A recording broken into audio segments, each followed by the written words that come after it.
اعوذ باللہ من الشیطان الرجیم بسم اللہ الرحمن الرحیم اللہم صلی علی سیدنا محمد معدن الجود والکرم وآلہ وسلم۔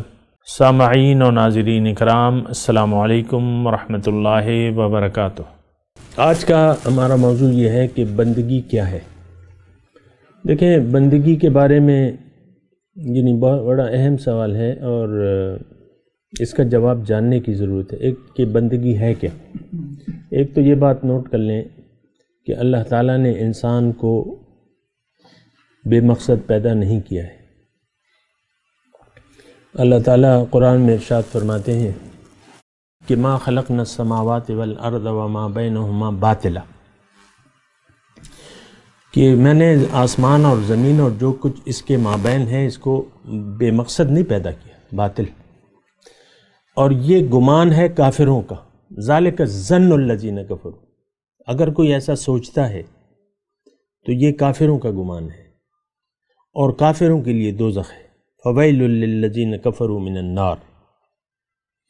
تو آج کل تو ہم جو زندگی گزار رہے ہیں اس سے یہ لگتا ہے کہ ہمارا کوئی حقیقی مقصد نہیں ہے، اور اگر ہے بھی تو وہ ظاہر ہے، دنیا ہے۔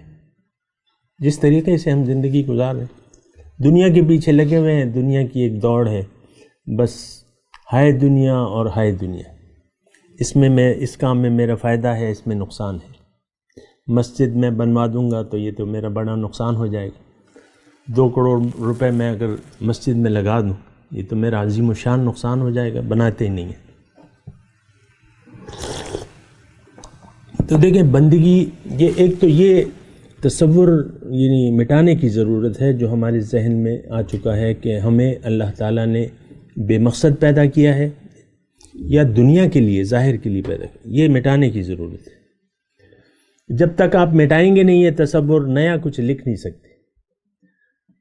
استاد جی جب بلیک بورڈ پہ ہمارا کوئی نیا سوال لکھتے تھے تو پرانا مٹا دیتے تھے، بلیک بورڈ کو صاف کر کے نیا لکھتے ہیں نا۔ یہ تصور جب تک ہم نے اپنے ذہن سے مٹایا نہیں ہے تو نیا کچھ لکھ نہیں سکتے۔ اللہ کہتا ہے پرانا مٹا دو اور توبہ کر لو۔ اس کا طریقہ کیا ہے؟ توبہ۔ التائب من الذنب کمن لا ذنب لہ، گناہ سے، بے مقصد زندگی سے توبہ کرنے والا ایسا ہے گویا کہ اس نے کوئی گناہ کیا ہی نہ ہو۔ یہ بڑا عظیم الشان گناہ ہے۔ اگر کسی کا یہ خیال ہے کہ میری پیدائش کا کوئی مقصد نہیں ہے اور میں ظاہر کے لیے پیدا ہوں، عام سب دیکھ لیں آپ، والدین اپنے بچوں کو ظاہر کے لیے تیار کرتے ہیں، یہ حرام تو نہیں ہے، لیکن مقصد سے غافل رہ کے اگر آپ ایسا کرتے ہیں تو یہ حرام ہے۔ بچوں کو آپ مقصد حیات بتاتے نہیں ہیں، نہ اس کے لیے کوئی کوشش کرتے ہیں، اور آپ دنیا کے لیے تیار کر رہے ہیں اپنے بچے کو، تو یہ حرام ہے۔ بہرحال تو ایک تو یہ ہے کہ بندگی کا میں موضوع ہے۔ دیکھیں، مقصد کیا ہے؟ مقصود اللہ ہے، اللہ منزل ہے ہماری، اور اس کا طریقہ کیا ہے؟ اس کا راستہ کیا ہے؟ صراط مستقیم۔ صراط مستقیم کیا ہے؟ بندگی۔ بندگی کیا ہے؟ کہ آپ اپنا سر جھکا دیں اللہ کے حکم کے سامنے، یہ بندگی ہے۔ تو بندگی اگر آپ نے بندگی کا فیصلہ کر لیا تو اب کیا ہوگا کہ آپ کو اپنی خواہشات سے باز آنا ہوگا۔ آپ یہ کہیں گے عملی طور پہ کہ میں نہیں اللہ، میں نہیں اللہ کا رسول۔ اب کیا حکم ہے آپ کے لیے؟ ما آتاکم الرسول فخذوہ وما نہاکم عنہ فانتہوا، جو بھی تمہیں رسول دے دے اس کو لے لو، اور جس سے روکے اس سے رک جاؤ۔ یہی سر جھکانے کا مطلب یہ ہے کہ آپ اپنی مرضی کو چھوڑ کے اللہ کی مرضی کو لے لیں۔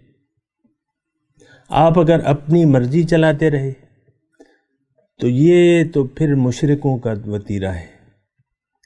اس کا مطلب اگر آپ نے اپنی مرضی نہ چھوڑی تو اس کا مطلب یہ ہے کہ آپ اپنی پیدائش کے مقصد سے غافل ہیں، اور غافل ہیں، اور آپ کا یہ ماننا ہے عملی طور پہ کہ میں تو بلا مقصد پیدا کیا گیا ہوں، میرا کوئی مقصد ہی نہیں ہے۔ اب مقصد ہے میرے سامنے صرف دنیا ہے، بس دنیا ہی میں نے بٹورنی ہے، خود بھی اور اپنے بچوں کو اسی لیے تیار کرنا ہے۔ تو یہ جناب یہ ہے یعنی یہ ایک غلط خیال ہے۔ مقصود انسان کا ہے اللہ، باطن، ظاہر مقصود نہیں ہے، باطن مقصود ہے، اس پہ اچھی طرح آپ غور کر لیں۔ ہم نے جانا ہے جنت، اور جنت کا راستہ کیا ہے؟ بندگی۔ یہ بات نوٹ کر لیں، جنت کا راستہ یہ ہے کہ آپ اللہ کی مانیں، اپنی نہ مانیں۔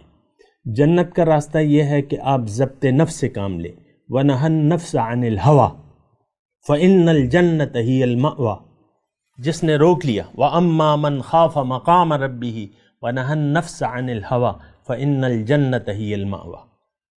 اگر آپ اپنے رب کی اس سے مرتبے سے اس کا کچھ خوف رکھتے ہیں تو آپ کو، اور پھر آپ کو کرنا کیا ہے کہ آپ کو خواہشات نفس سے روکنا ہے۔